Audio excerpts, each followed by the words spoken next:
Varicose veins కి సరైన చికిత్స కోసం సంప్రదించండి ఎవిస్ హాస్పిటల్. యూట్యూబ్ లో ఒకటి బాగా ట్రోల్ అవుతుంది. ఏమైంది? సో ఎవరికి చెప్పకుండా ఒక ఊర్లో నేను ఒకవైపు దిగుతాను, పవన్ కళ్యాణ్ గారు ఇంకొక వైపు దిగుతారు, మా బైరెడ్డి సిద్ధార్థ్ రెడ్డి ఇంకొక వైపు దిగుతాడు. ఖచ్చితంగా ఎవరికి ఎంతమంది వస్తారో చూద్దాం ఫ్యాన్స్ అన్నారు.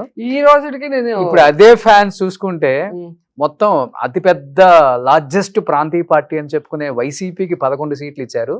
సో 21కి 21 ఇచ్చి జనసేన అంటే ఏంటి, వైసీపీ అంటే ఏంటో చూపించేశారు. ఏం చెప్తారు దానికి? ఎవరు చూపించలేదు. ఈ రోజుకి అదే మాట మీద నేనున్నా, ఇప్పటికి కూడా ఈ రోజుకి అదే మాట మీద ఉన్నా. పిఠాపురం వెళ్దాం మరి. ఈ రోజు ఏదో వెళ్దాం, మొన్న రేపైన అమ్మాయి వాళ్ళ ఇంటికి వెళ్దాము, ఎంత ఆయన వచ్చిన చోటుకి వెళ్దాం. ఎంతో తెలుసు, ఇప్పుడు రమ్మని చెప్పు. ఇప్పుడు రమ్మను, మెజారిటీ గురించి కాదు, ఆయన కాన్స్టిట్యూన్సీ కదా, ఇప్పుడు రమ్మను. కాబట్టి మీరు ఏదో ఎందుకు అంత ఓవర్ కాన్ఫిడెన్స్ రోజా గారు? మీకు ఓవర్ కాన్ఫిడెన్స్ కాదు, చేస్తుంది కూడా అందుకే కదా. గ్రౌండ్ రియాలిటీ చెప్తున్నాను. గ్రౌండ్ రియాలిటీ ఇప్పుడు 11 సీట్లు వచ్చినాయి అంటే జగన్ కి, మరి 2 సార్లు ఓడిపోయినప్పుడు ఆయన రాజకీయాల్లోనే ఉండకూడదు కదా, సన్యాసం తీసుకొని వెళ్ళిపోయి ఉండాలి కదా. మీరు 2 సార్లు ఓడిపోయారు, 2 సార్లు గెలిచారు. నేను ఎప్పుడు అనలేదు ఆయనలాగా, నేనెప్పుడు ఆయనలాగా చెప్పలేదు కదా, నేను తోపు తురుము అని. ఆ రోజు రాజకీయాల్లోకి రాగానే గెలిచేస్తే ఇంకా పాలిటిక్స్ ఎందుకు అవుతుందండి? అవునండి, మరి మీరే కదా ఇప్పుడు చెప్తున్నారు 21కి 21 వచ్చిందంటే ఆ నమ్మకం ప్రజలు ఇచ్చిన తీర్పు అది. ఆ నమ్మకం నీకుంటే నువ్వు ఇండివిజువల్ గా కంటెస్ట్ చేస్తావు. బీజేపీతోనో తెలుగుదేశంతోనో ఎవరెవరి బలంతోనో నువ్వు వచ్చావు తప్ప నీ బలంతో నువ్వు రాలా. నీ బలం ఏంటో లాస్ట్ ఎలక్షన్ లో 2 చోట్ల ఓడిపోయినప్పుడే ఆయన బలం ఏంటో ఆయనకు తెలిసిపోయింది. కాబట్టి ఆయన బలము మా బలం అనేది ఇక్కడ మీరు కంపేర్ చేద్దండి. నా కాన్స్టిట్యూన్సీ లో కూడా నేను ఇండివిజువల్ గా నించొని ఫైట్ చేశాను, నేను ఇండివిజువల్ గా నించొని సర్వీస్ చేశాను. ఈ రోజు ఓడిపోయినా రేపు నేను మళ్ళీ గెలవగలను. నువ్వు ఇండిపెండెంట్ గా నించొని నువ్వు ఎమ్మెల్యేగా చూద్దాం, నువ్వు అవ్వలేవు. నీకు బీజేపీ టీడీపీ కావాల్సిందే. కాబట్టి దాన్ని బట్టి ఎవరు పవర్ఫుల్ ఏంటి 2029లో కాబోయే ముఖ్యమంత్రి పవన్ కళ్యాణ్ గారు అంటున్నారు. అది మీరు కలలుగానండి. సో అయితే నెక్స్ట్ మేమే మళ్ళీ గట్టిగా కొట్టబోతున్నాం అంటారు మీరు? ఖచ్చితంగా అండి. ఎందుకంటే లాస్ట్ ఎలక్షన్ అనేది ఇండియా మొత్తం చూశారు. ఎప్పుడైతే నార్త్ లో వీక్ అయ్యారో, ఎక్కడైతే సెంట్రల్ పార్టీతో పొత్తు పెట్టుకొని పార్టీలు ఉన్నాయో ఆ స్టేట్లు 2-3 స్టేట్లోనే ఈ విధంగా ఈవీఎంతో డాన్స్ వేశారు అనేది అందరికీ అర్థమైంది. ఇక్కడ మీరు తెలుసుకోవాల్సింది ఒక్కటే, ఈరోజు ప్రతి ఇంటికి ఎంతమంది ఉంటే అంతమందికి సర్వీస్ చేసిన జగన్మోహన్ రెడ్డి గారిని వద్దనుకొని ఇల్లు లేని ప్రతి వాడికి ఇల్లు ఇచ్చి, వాళ్ళ పేద పిల్లలకి చదువునిచ్చి, వాళ్ళకి ఆరోగ్యశ్రీ ద్వారా సపోర్ట్ చేయడమే కాకుండా హాస్పిటల్స్ని రెన్యువేట్ చేసి, స్కూల్స్ని రెన్యువేట్ చేసి, ఒక క్వాలిటీ ఎడ్యుకేషన్, క్వాలిటీ వైద్యం అందించాక ఇవి మాకొద్దు అని ఆయన నోడిచ్చి ఏమీ చేయని వాళ్ళని ఎప్పుడు అందుబాటులో లేకుండా ఎక్కడో హైదరాబాద్ లో రెస్ట్ తీసుకునే వాళ్ళకి ఓటేస్తారని మీరు అనుకుంటున్నారా? ఫస్ట్ పాయింట్ చెప్పేది చేస్తే 11 సీట్లు ఎందుకు చెప్తున్నాను. రెండోది, ఈరోజు తన కాన్స్టిట్యున్సీలో వరదలు వస్తే కూడా అందుబాటులో ఉండి వాళ్ళకి సహాయ సహకారాలను అందించలేని వాళ్ళు, వాళ్ళ కాన్స్టిట్యున్సీలో ఒక అమ్మాయిని తెలుగుదేశం వాడు రేప్ చేస్తే కనీసం మొన్న వెళ్ళి ఆయన బాధలు చెప్పుకుంటున్నాడు తప్ప ఆ కుటుంబాన్ని పరామర్శించి నేనున్నాను, వాడికి శిక్ష వేయిస్తాను, మళ్ళీ ఇలాంటివి రిపీట్ కాకుండా చేస్తాను అని ఎక్కడ కూడా చెప్పలేదు.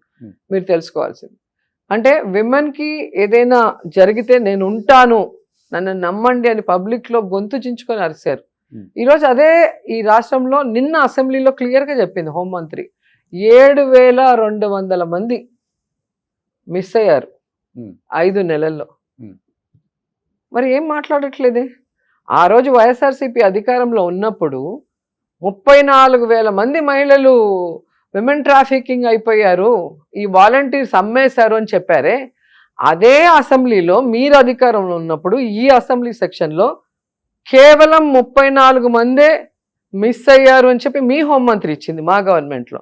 మీ గవర్నమెంట్లో 5 నెలలకి 7,200 మంది మిస్ అయ్యారని మీ హోంమంత్రి చెప్పింది. మరి ఇప్పుడు ఎందుకు నోరు మెదపట్లేదు? ఆ రోజు అబద్ధాన్ని గొంతు చించుకొని మాట్లాడిన పవన్ కళ్యాణ్ గారు విమెన్కి ఈరోజు ఎంతమంది మా కాన్స్టిట్యున్సీలో మీరు చూసారు కదా, మొన్న హోంమంత్రి వచ్చింది, 3.5 సంవత్సరాల అమ్మాయిని ఇష్టం వచ్చినట్టు కొరికేసి, రేప్ చేసి, చంపేసి పుట్ చేశారు. కనీసం వచ్చి ఆ కుటుంబాన్ని పలకరించలేదు, పరామర్శించలేదు, దాని గురించి చర్యలు చేపట్టలేదు. కేవలం వైఎస్ఆర్సీపీ నాయకుల మీద మీరు మాట్లాడారు, మీ మీద కేసు, మీరు పోస్ట్ పెట్టారు, మీ మీద కేసు. తప్పు చేస్తుంటే, తప్పుడు పోస్ట్ పెట్టుంటే మీరు అరెస్ట్ చేయండి. గవర్నమెంట్ కూడా ఇదే చేసింది, ఎవ్వరు చేయలేదు. మాట్లాడితే కేసు ఎవరి మీద లేదు. మీరు ఎవరి మీద అట్లాగా అనవసరంగా పెట్టారో ఒక్కటి చూపించండి. ఈ రోజు నేను అదే చెప్తాను, నిన్న కూడా ప్రెస్ మీట్ లో అదే చెప్పాను. నిజంగా ఎవరైనా వల్గర్ గా పోస్ట్ పెడితే నేను కూడా ఒప్పుకోను. వల్గర్ గా ఎవరైనా మాట్లాడంటే మీరు కేసు పెట్టండి, మేమేం పట్టించుకోం. కానీ ఏమీ లేని వాళ్ళ మీద మీరే ఫేక్ ఐడీలు క్రియేట్ చేసి, మీరే పోస్టులు పెట్టి, మీరే కేసులు పెట్టి, మీరే అరెస్ట్ చేస్తే ఎట్లా? మీరే కదా మొన్న మీ పోలీసులో పట్టుకున్నారు కదా వైజాగ్ లో. ఎవరి పేరు మీద అయితే మీరు అరెస్ట్ చేసి లోపల పెట్టారో ఆ అబ్బాయిది కాదు ఐడి, అది ఫేక్ ఐడి, టీడీపీకి సంబంధించిన వైజాగ్ అతను పెట్టాడని అతన్ని అరెస్ట్ చేశారు కదా. అట్లా ప్రూవ్ అవుతాయి. మీరు కరెక్ట్ గా ఇన్వెస్టిగేషన్ చేయండి, పోలీసులకు అవకాశం ఇవ్వండి. కాబట్టి ఒక ఎమ్మెల్యే స్థాయి బండారు సత్యనారాయణ నా గురించి మాట్లాడిన మాటలు మీరు చూస్తే మీరు అసలు సహించలేరు. పోయి నేరుగా వాళ్ళని నరికేయాలనుకుంటారు.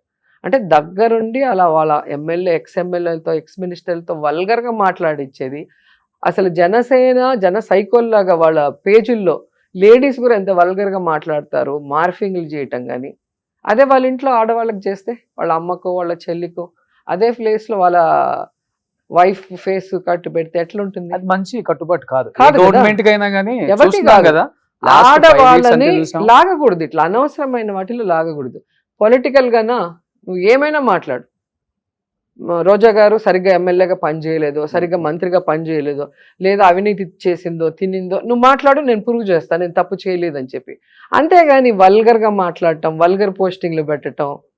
నన్ను కాకుండా నా పిల్లలు, వాళ్ళకేం తెలుసు, వాళ్ళు ఎక్కడో చదువుకుంటున్నారు, వాళ్ళ ఇన్స్టాలో వాళ్ళ ఫొటోస్ కింద వల్గర్గా మాట్లాడటం, ఫోటోలు మార్ఫింగ్ చేసి పెట్టడం. సో వాళ్ళని అరెస్ట్ చేయమంటే వాళ్ళని అరెస్ట్ చేయరు, కళ్ళ ముందు కనిపించేటివి అరెస్ట్ చేయరు. లేని వాటిని ఎత్తికి ఎక్కడో ఏదో ఉందంటారు. ఇప్పటికి కూడా చెప్తున్నాను, నిజంగా తప్పు చేస్తే ప్రూవ్ చేయండి, తప్పు చేసిన వాడిని శిక్షించండి, చేయని వాడిని అనవసరంగా టార్గెట్ చేయొద్దండి. ఎందుకంటే టార్గెట్ చేస్తే పిల్లైనా రూమ్లో కొట్టే తిరగబడుతుంది. సో జనాల్లో తిరుగుబాటు వస్తే తరిమి కొడతారు.